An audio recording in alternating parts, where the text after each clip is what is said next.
Hello అండి, నమస్తే. ఇప్పుడు మాట్లాడే టాపిక్ వచ్చేసి Bangladesh interim prime minister Muhammad Yunus China tour వెళ్ళిన క్రమంలో చైనా భూభాగం నుంచి ఆయన ఇచ్చినటువంటి స్టేట్మెంట్ ఏంటంటే, ఇండియన్ నార్త్ ఈస్టర్న్ రీజియన్ అనేది ఒక ల్యాండ్ లాక్డ్ రీజియన్.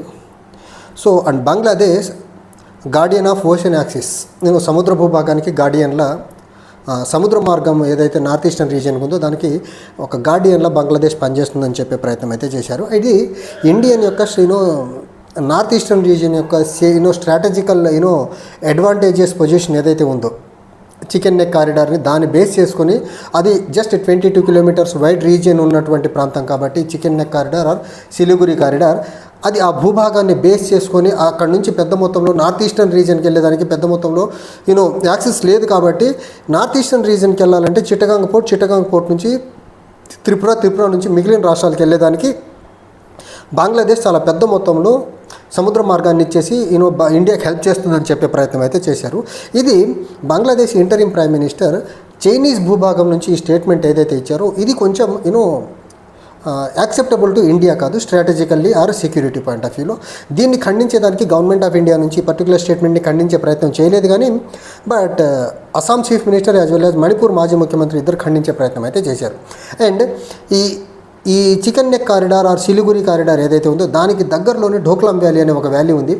భూటాన్ భూభాగం, అది భూటాన్కి ఇండియా సెక్యూరిటీ ప్రొవైడ్ చేస్తుంది. కాబట్టి 2017లో ఢోక్లాం వ్యాలీ పరిసర ప్రాంతాల్లో చైనీస్ ఆర్మీకి ఇండియన్ ఆర్మీకి స్టాండ్ ఆఫ్ జరిగి దగ్గరగా కొన్ని నెలల పాటు ఆల్మోస్ట్ యుద్ధ వాతావరణం జరిగింది. ఆల్మోస్ట్ యుద్ధం వస్తుందేమో అన్నంత ఒక టెన్షన్ సిచ్యువేషన్ ఉంది. కానీ ఫార్చునేట్లీ యుద్ధం జరగకుండా రెండు దేశాల ప్రతినిధులు కూర్చొని మాట్లాడుకొని ఆ టెన్షన్స్ని అయితే డిఫీట్ చేసే ప్రయత్నం చేశారు. కానీ ఇప్పుడు బంగ్లాదేశ్లో ఉన్నటువంటి ఇంటరిమ్ ప్రైమ్ మినిస్టర్ ఎవరైతే ఉన్నారో మహమ్మద్ యూనస్, అది ఇండియా పట్ల కొంచెం గుర్రుగా ఇండియన్ గవర్నమెంట్ అతన్ని ట్రీట్ చేస్తున్న విధానం అవనివ్వండి, అతని గవర్నమెంట్తో మెయింటైన్ చేస్తున్న రిలేషన్స్ అవనివ్వండి, లేకపోతే బంగ్లాదేశ్ మాజీ ప్రధాని హసీనా గారు బంగ్లాదేశ్ నుంచి ఇండియాకు వచ్చి తలదాచుకున్నప్పుడు ఆవిడకి ఇస్తున్న షెల్టర్ అవనివ్వండి, ఇవన్నీ బంగ్లాదేశ్కి రుచించట్లేదు. నెంబర్ 1. అండ్ పొలిటికల్గా చూసుకున్న హసీనా పవర్లో ఉన్నప్పుడు డెఫినెట్గా ఆవిడ ఇండియాకు ప్రోగా ఉండేవాళ్ళు. బట్ హసీనా బంగ్లాదేశ్ అవామీ లీగ్ ఉన్నప్పుడు ఇండియాకి ఎలాంటి ఇబ్బంది లేదు. But hard and Bangladeshi political parties ఉన్నప్పుడు అండ్ వాటికి సపోర్ట్గా ఉండేటువంటి మహమ్మద్ యూనస్ ఉన్నప్పుడు మాత్రం డెఫినెట్గా ఇండియాకి ఇబ్బందులు ఉంటానే ఉండేవి. అయితే ఈ క్రమంలో మళ్ళీ హార్డ్లైన్ పాలిటీషియన్ అక్కడ హార్డ్లైన్ గ్రూప్స్ని సపోర్ట్ చేసి అతను ఇంటరిమ్ ప్రియంగా ఉంటాం, అతనితో డిప్లొమాటికల్లీ ఇండియా ప్రాపర్గా రిలేషన్ మెయింటైన్ చేయకపోవడం, ప్రధానమంత్రి దగ్గర నుంచి ఇండియన్ ఫారిన్ మినిస్టర్ దగ్గర నుంచి సత్సంబంధాలు మెయింటైన్ చేయకపోవడం వల్ల డెఫినెట్గా ఆయన కొంచెం హర్ట్ అవ్వడం వల్లే చైనా టూర్కి వెళ్ళి చైనీస్ భూభాగం నుంచి ఈ స్టేట్మెంట్ ఇచ్చిన ఉదంతం అయితే కనిపిస్తూ ఉంది.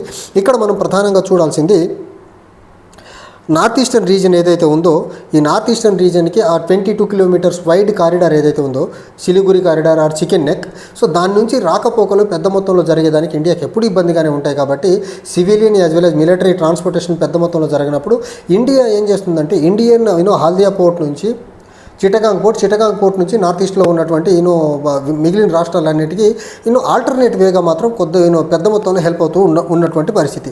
అయితే ఈ క్రమంలో ఈ పర్టికులర్ స్టేట్మెంట్ ఏదైతే మహమ్మద్ యూనస్ గారు చేశారో అది మాత్రం ఖచ్చితంగా ఇండియన్ డిప్లొమసీ పాయింట్ ఆఫ్ వ్యూలో మాత్రం యాక్సెప్టబుల్ కాదు, ఇండియన్ సెక్యూరిటీ పాయింట్ ఆఫ్ వ్యూలో యాక్సెప్టబుల్ కాదు. బట్ గవర్నమెంట్ ఆఫ్ ఇండియా అయితే ఎట్టి పరిస్థితుల్లో దీని మీద రెస్పాండ్ అవ్వలేదు. అండ్ నేను మొన్న రాహుల్ గాంధీ గారు లోక్సభలో 0 అవర్లో మాట్లాడుతూ కూడా ఈ విషయం చాలా క్లియర్గా చెప్పారు. అంటే చైనా ఆల్రెడీ ఇండియన్ భూభాగాన్ని ఆక్రమించుకొని 4,000 కిలోమీటర్లు ఆక్రమించుకొని ఉంది. సో ఈ క్రమంలో ఇప్పుడు ఈ పర్టికులర్గా మహమ్మద్ యూనస్ గారు Bangladesh interim prime minister China వెళ్ళి ఈ స్టేట్మెంట్ ఇవ్వడం ఏదైతే ఉందో ఖచ్చితంగా దీని వెనకాల చైనీస్ యొక్క ఎజెండా ఏదైనా ఇంప్లిమెంట్ చేసేదానికి మహమ్మద్ యూనస్ ఏమైనా హెల్ప్ అయ్యేలా ఉన్నాడా అంటే ఖచ్చితంగా చైనాకి బంగ్లాదేశ్కి కొంచెం బెటర్ రిలేషన్స్ ఉన్నాయి. హసీనా గారు ఉన్నప్పుడు కూడా ఉన్నాయి, కానీ ఇప్పుడు ఇంకా ఎక్కువ ఉండేదానికి ఆస్కారం ఉంది. ఎందుకంటే చైనాకి ఇండియాకి ఎప్పుడు స్టాండ్ ఆఫ్ ఏదో ఒక టెన్షన్ జరుగుతూనే ఉంటుంది. బంగ్లాదేశ్లో ఉన్న ప్రస్తుత ప్రభుత్వానికి ఇండియన్ గవర్నమెంట్కి సత్సంబంధాలు లేవు. ఈ క్రమంలో ఖచ్చితంగా ఏదో ఒక స్ట్రాటజికల్గా ఏదో ఒక ఇండియాని ఇబ్బంది పెట్టే ప్రయత్నం మాత్రం ఉన్నట్టయితే చాలా ప్రస్ఫుటంగా కనిపిస్తుంది. దీన్ని ప్రధానంగా చైనా ఇండియా యుఎస్ఏకి దగ్గరైన ప్రతిసారి చైనాకి తలనొప్పిగా మారుతుంది. ఇండో పెసిఫిక్ రీజియన్లో యుఎస్ఏకి చాలా బలమైన మిత్రదేశంగా ఇండియా ఉండటం ఎట్టి పరిస్థితుల్లో, మరి ముఖ్యంగా సౌత్ ఏషియా నుంచి కూడా అది చైనాకు రుచించట్లా. కాబట్టి చైనా ఎట్టి పరిస్థితుల్లో సౌత్ ఇండియాలో ఉన్నటువంటి అదర్ కంట్రీస్ని అడ్డం పెట్టుకొని ఇండియాని ఇబ్బంది పెట్టాలనేది శతవిధాల ప్రయత్నం చేస్తాం. ఒక పక్క పాకిస్తాన్, ఇంకో పక్క నేపాల్లో left parties hard and left parties పవర్లో ఉన్నప్పుడు వాళ్ళతో కానీ, ఇప్పుడు బంగ్లాదేశ్లో ప్రభుత్వం మారినప్పుడు కానీ, శ్రీలంకలో ఉన్నప్పుడు, అంతకుముందు రాజపక్ష గవర్నమెంట్ ఉన్నప్పుడు శ్రీలంక ప్రభుత్వాన్ని కూడా ఇండియాకి అగెనిస్ట్గా ఎగదోసే ప్రయత్నం చేసేవారు. మాల్దీవ్స్ ప్రభుత్వం కూడా ఇండియాకి అగెనిస్ట్గా చైనా మాటలు విని బిహేవ్ చేసిన ఉదంతాలు చాలా ఉన్నాయి. ఈ క్రమంలో ఇక్కడ Indian diplomacy, Indian foreign policy మాత్రం చాలా డెలికేట్గా డీల్ చేయాల్సిన ఆవశ్యకత ఉంది. ఇప్పుడు ఏదైతే చికెన్ నెక్ ఏదైతే ఉందో సిలిగురి కారిడార్, అది జస్ట్ 22 కిలోమీటర్స్ వైడ్ ఉన్నటువంటి రీజియన్తో పాటు 4 దేశాల మధ్య ఉన్నటువంటి భూభాగం. పైన చైనా ఉంది, వెస్ట్ వచ్చేసి నేపాల్ ఉంటుంది, ఈస్ట్ భూటాన్ ఉంటుంది, అండ్ సదరన్ పార్ట్కి వచ్చేసి చికెన్ నెక్కి సదరన్ పార్ట్కి వచ్చేసి బంగ్లాదేశ్ ఉంటుంది. సో 4 దేశాల మధ్య ఉన్నటువంటి ఇండియాకి చిన్న భూభాగం అది బంగ్లాదేశ్ టెరిటరీలో భాగంగా ఉంటుంది.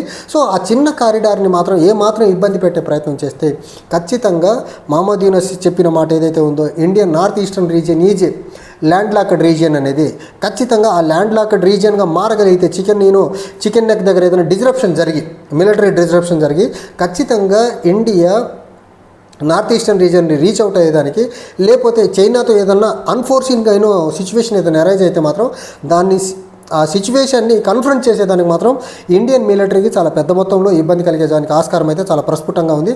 మహమ్మద్ యూనస్ ఏదో ఆషామాషిగా ఇచ్చినటువంటి స్టేట్మెంట్ కానే కాదు అది. నార్త్ ఈస్టర్న్ రీజియన్ ఆఫ్ ఇండియాకి బంగ్లాదేశ్ ఓషన్ రూట్కి గార్డియన్గా ఉందని చెప్పినటువంటి మాట అది చాలా చిన్న మాట అయితే కాదు, చాలా పెద్ద స్టేట్మెంట్ ఇచ్చారు. దీన్ని గవర్నమెంట్ ఆఫ్ ఇండియా ఇప్పటికీ స్పందించలేదు. చాలా సీరియస్గా తీసుకోవాల్సిన అంశాన్ని కూడా మరి గవర్నమెంట్ ఆఫ్ ఇండియా ఎందుకు ఈ అంశం మీద స్పందించలో తెలియదు. బట్ చైనీస్ టూర్ ముగించుకొని బిమ్స్టెక్ మీటింగ్కి వెళ్ళినటువంటి మహమ్మద్ యూనస్ గారు అక్కడ ఇండియన్ ప్రైమ్ మినిస్టర్ మోదీ గారు పక్కనే కూర్చున్నారు. మరి ఇద్దరి మధ్య ఉన్న ఇన్ఫార్మల్గా ఏమైనా మీటింగ్ జరిగిందా, అక్కడేమన్నా 2 దేశాల మధ్య ఉన్నటువంటి టెన్షన్స్ ఏమైనా తగ్గించే ప్రయత్నం చేశారా లేదా అనేది గవర్నమెంట్ ఆఫ్ ఇండియా నుంచి అఫీషియల్గా కమ్యూనికేషన్ అయితే లేదు. బట్ ఒకటి మాత్రం చాలా చాలా క్లియర్, మనం ఇండియా యుఎస్ఏకి దగ్గర యుఎస్ఏతో కార్డియల్ రిలేషన్ మెయింటైన్ చేస్తున్న రోజుల్లో డెఫినెట్గా చైనా ఇండియా మీద ఒక నిఘా వేస్తూ ఉంటుంది, నెంబర్ 1. ఇంకోటి చైనా ఇండియా విషయంలో కూడా డెఫినెట్గా సౌత్ ఇండియాలో ఇంకొక మేజర్ పవర్ ఉండకుండా ఉండాలి, ఏషియాలో ఇంకో మేజర్ పవర్గా ఎమర్జ్ అవ్వకూడదు ఇంకో కంట్రీ అనేది చైనాకి చాలా దృఢంగా బలంగా ఉంది. కాబట్టి ఇండియా చుట్టూ ఉన్నటువంటి ప్రతి సౌత్ ఇండియన్ దేశంతో కూడా చైనా చాలా సత్సంబంధాలు మెయింటైన్ చేస్తుంది. వాళ్ళకి కావాల్సినటువంటి లాజిస్టికల్, మిలిటరీ సపోర్ట్, తర్వాత పెట్టుబడులు, అన్ని రకాలుగా సౌత్ ఇండియాలో ఉన్నటువంటి అన్ని దేశాలని సపోర్ట్ చేసుకుంటూ వస్తున్నటువంటి చైనాని తక్కువ అంచనా వేసేదానికి లేదు. అండ్ వాళ్ళు ఏ రకంగా ఇండియాని ఎప్పుడు ఇబ్బంది పెట్టాలో చాలా స్ట్రాటజికల్గా ఉన్నారు. కాబట్టి నరేంద్ర మోదీ అనే వ్యక్తి ప్రైమ్ మినిస్టర్గా డిప్లొమసీని సెటరేట్ చేసి ముందు సౌత్ ఇండియాలో ఉన్నటువంటి ప్రతి దేశంతో కార్డియల్ రిలేషన్షిప్ మెయింటైన్ చేయాల్సిన ఆవశ్యకత ఎంతైనా ఉంది, నెంబర్ 1. నెంబర్ 2, యుఎస్ఏతో కార్డియల్ రిలేషన్ మెయింటైన్ చేస్తున్నంత మాత్రాన చైనాకు దూరం జరగాలనే రూల్ అయితే లేదు. ఈ రకంగా యుఎస్ఏకి దగ్గర చైనాకు దూరం అయితే మాత్రం ఆ నష్టం జరిగేది అల్టిమేట్గా ఇండియాకే.